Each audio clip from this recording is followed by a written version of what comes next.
9 years ago, an indie studio made up of basically three people dropped a game that completely broke the internet. And honestly, it ruined my standards for every game that followed. We are sitting here in 2026, surrounded by massive $100 billion AAA studios pumping out photorealistic open worlds filled with microtransactions and live service bloat. Yet none of those massive projects have managed to capture the absolute magic of a tiny, hand-drawn bug swinging a piece of metal. Hollow Knight was a masterpiece when it launched, but looking back at it now, it feels like an anomaly, a glitch in the gaming matrix where everything just aligned perfectly to create a flawless experience.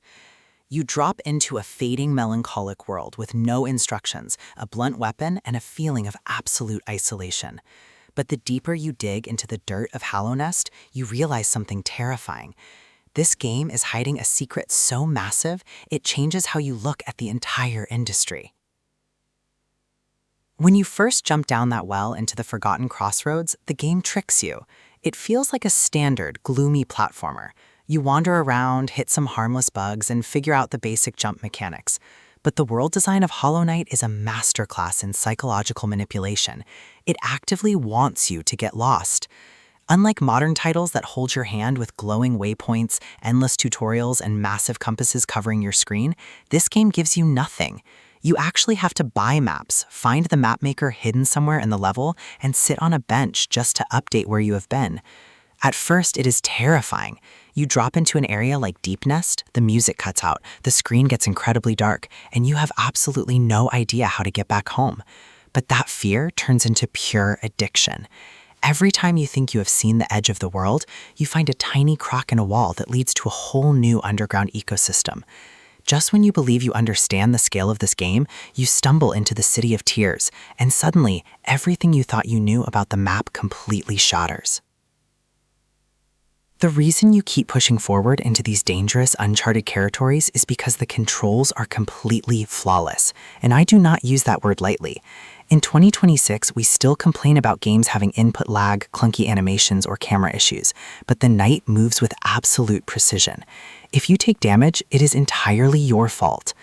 The combat starts off deceptively simple. You swing your nail left, right, up, and down, but it evolves into this beautiful, chaotic dance, bouncing off enemy heads to cross spikes, dashing through unblockable attacks, and weaving spells like the Desolate Dive into your combos feels incredibly satisfying. The boss fights are where this combat truly shines. You will face towering Mantis Lords, corrupted knights, and literal gods of the realm. They will beat you into the ground over and over again. But the frustration never turns into anger. It turns into deep focus. Because right when you are about to give up on a boss that seems entirely impossible, the game hands you a tool that completely breaks the rules. That tool is the charm system. For a game that does not have a traditional leveling system or skill trees, the RPG elements here are incredibly deep. You find these little mystical badges scattered across the world, and equipping them changes your entire playstyle. You want to be a heavy tank that heals quickly while taking hits. There is a specific build for that. You want to summon little flying minions to do the fighting for you while you dodge in the corner? You can do that too. The freedom to experiment keeps the combat feeling fresh even 60 hours in. You are constantly swapping out charms at benches, trying to find the perfect combination to take down a specific boss. And every charm you find is not just a random stat boost. It is a piece of history. The lore is baked into the very items you use to survive, which leads to a dark revelation about the world that most players completely miss on their first playthrough. Hallownest is a dead kingdom, but it is bursting with personality and tragedy. The narrative is not fed to you through long cinematic cutscenes or forced dialogue trees. Instead, you have to piece it together yourself through environmental clues, cryptic item descriptions, and the subtle changes in the world around you. It is a heavy story about a king who tried to lock away a mind-controlling plague, sacrificing his own people to build a vessel to contain it. But amidst all this depressing lore, you meet the most charming cast of characters. You will sit on a bench next to Quirrell, just listening to the rain hit the glass. You will laugh at Zote the Mighty, who is completely useless but talks like he is the greatest warrior alive. You will fight Hornet, who tests your strength and eventually respects your mission. These characters do not just stand around waiting to give you fetch quests. They are on their own journeys, moving around the map. Crossing paths with them makes the world feel incredibly alive. But this beautiful living world comes with a severe cost. It is almost hard to believe this game came out back in 2017, because visually it has not aged a single day. The two-dimensional hand-drawn art style is entirely timeless. Every single area has a distinct color palette, lighting system, and atmosphere. The lush green pathways, the glowing pink crystal peaks, the rainy blue city streets. It all pops off the screen perfectly, running flawlessly on modern hardware without a single frame drop or stutter.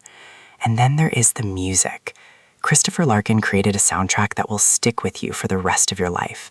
It is haunting, beautiful, and completely elevates every single emotion the game tries to make you feel. The music swells when you enter a new area and turns frantic during a desperate boss fight. The sound design is so good that you can navigate certain areas just by listening to the distinct hum of a hidden grub crying out for help. But for all its absolute perfection, there is a catch that might push some players away entirely. We have to talk about the flaws, because no game is immune to them, not even this one. Hollow Knight demands your patience, perhaps more than any modern gamer is used to. The first few hours are notoriously slow. You do not have your movement abilities yet. You cannot dash, you cannot double jump, so walking back and forth between areas can feel like an absolute chore. The backtracking is brutal, especially before you unlock all the fast travel stock stations. If you die to a difficult boss, you usually have to walk all the way back to the arena from your last bench, which can definitely test your sanity. Some people jumping into this in 2026 might drop it in the first 3 hours simply because it refuses to respect your time early on. It forces you to earn every single inch of progress. But if you push through that initial wall of frustration, what is waiting for you on the other side is a staggering amount of content. The amount of secrets packed into this game is almost illegal for the price they charge for it. You can easily roll the credits after 30 hours and suddenly realize you only saw half the map. There are hidden bosses, entirely optional zones, and multiple endings that require you to dig deep into the hardest challenges the game has to offer. The infamous Path of Pain platforming section will literally break your fingers. The God Home content will push your combat skills to the absolute limit by throwing every single boss at you back to back in a massive rush. The replay value is massive, which is why speedrunning this game is practically a religion online.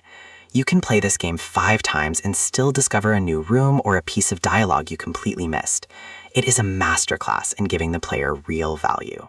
Looking back at Hollow Knight today, it is crazy to see how it shaped the entire Metroidvania genre. So many modern games have tried to copy its formula, its moody art style, and its mapping system, but almost none of them have captured its actual soul. It is a game that respects your intelligence, punishes your mistakes, and rewards your curiosity.